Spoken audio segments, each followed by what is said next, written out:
My name is Claire, and I'm telling this story because I'm not sure how much longer I have before she finds us again. People always say a mother knows when something is wrong with her child, and I used to believe that was true, wholeheartedly, until the night my daughter walked into my kitchen trembling and told me, "Mom, I saw something in the house."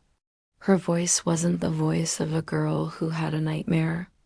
It wasn't the voice of a child scared of shadows. It was the voice of someone who had just looked into the face of something unnatural and stupidly. Tragically, I asked her the question I now regret more than anything in my life. What did you see? I wish I never asked, because the moment she answered, our lives unraveled. The house looked beautiful when we first pulled up.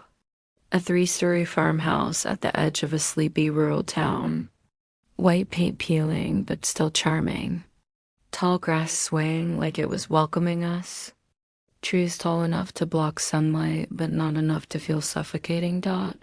It felt like a place where you raise children, where you make memories, where you start over. And that's exactly what we needed. My daughter, Emily, was 15. The age where everything feels like a crisis. Her father and I divorced 2 years ago. He isn't part of this story, at least not anymore. It wasn't a dramatic breakup, just a quiet sadness that unfolded over years, but Emily took it hard. Harder than I expected. Harder than I understood. So when I found the farmhouse listing, cheap, spacious, far away from the noise, I jumped on it. I told myself, this is what we need. A reset. I should have known something was wrong the moment we stepped inside. Emily stopped in the foyer and frowned. "Mom, do you feel that?" "What?" I asked, smiling, pretending to be excited. "This place feels weird." I brushed it off. "It's old. Old houses always feel a little strange at first." But deep down, I felt it too. The air was heavy, cold, even though the sun was shining through the windows. Like the house was holding its breath. Like it was waiting for something. Or someone. For the first week, nothing dramatic happened. No bumps in the night. No shadows moving on their own. No cold spots or footsteps. Just a strange, persistent feeling that the house wasn't empty. Emily avoided her room from day one. She'd spend hours sitting on the porch, reading, drawing, texting friends. Anything to keep from being inside. One night, I found her asleep on the couch and asked why she didn't go to her bed. She shrugged. "My room feels wrong." "How?" I asked. She hesitated, choosing her words carefully, like someone is already in there. A chill crawled up my spine. I didn't tell her the truth. I didn't tell her that when I walked past her room, I felt the same thing, a heaviness, a presence, something like a person standing just out of sight. Instead, I said the stupidest thing a parent could say in a haunted house. "You'll get used to it." I think the house heard me. And I think that was when it decided we were staying. It was around the fourth night. 2 a.m. I woke to a sound upstairs. A soft rhythmic tapping. Tap. Tap, tap. At first I thought it was the pipes. Old house. Old plumbing. But then it changed.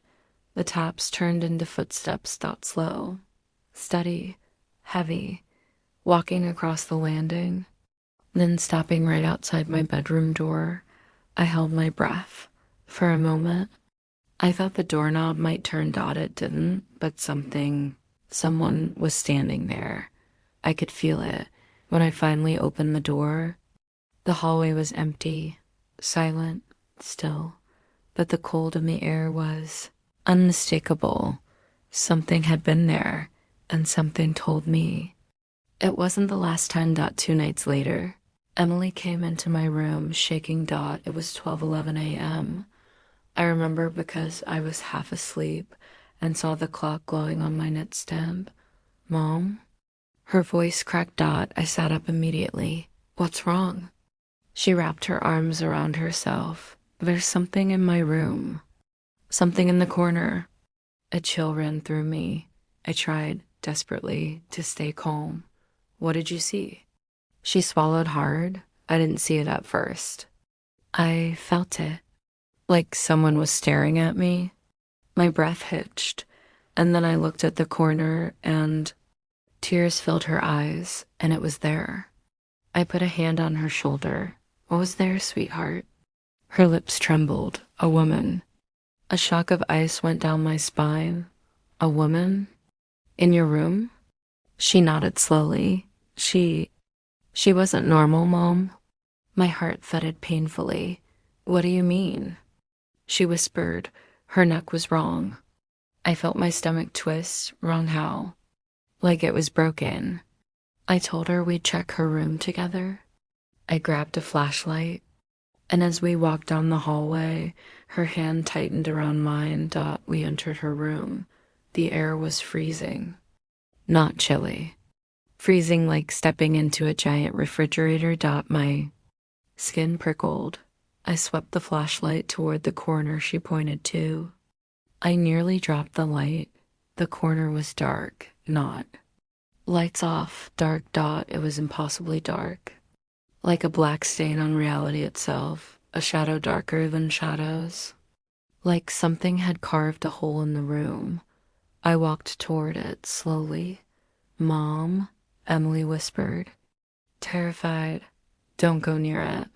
But I did, because I had to know, and that's when I saw it on the floor, a fingernail long, broken, with dried blood on the edge. Woman's. I froze so hard my breath stuck in my throat. Something scraped behind me, a soft dragging sound. I spun around. Nothing. Was there? But the darkness in the corner felt alive. Like it was watching us. Like it was waiting. I grabbed Emily's arm. You're sleeping in my room tonight. She didn't argue that night. Around 3 a.m., I heard it again. Footsteps. Slow.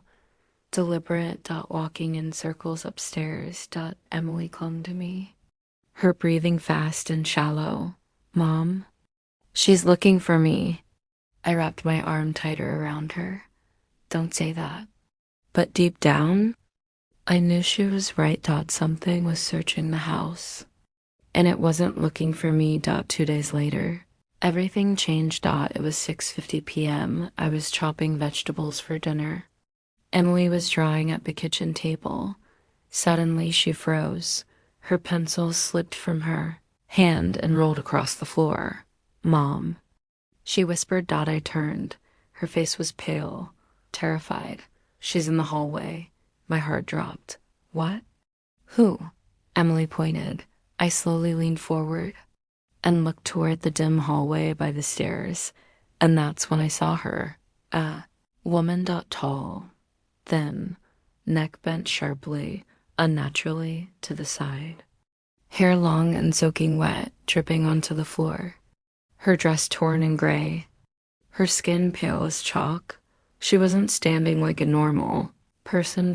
She was leaning toward us. As if she were suspended at an angle, held up only by unseen strings. Her head twitched, and she took a step forward. I screamed. Emily screamed. The lights flickered violently, and the woman vanished. Just like that. But the wet footprints remained on the wooden floor. After that night. Emily barely spoke. She wouldn't eat, wouldn't sleep, wouldn't smile. She sat on the edge of the couch, staring at her hands. Emily, I said softly, you need to talk to me. She didn't look at me. I know who the woman is. I felt my heart squeeze. What do you mean?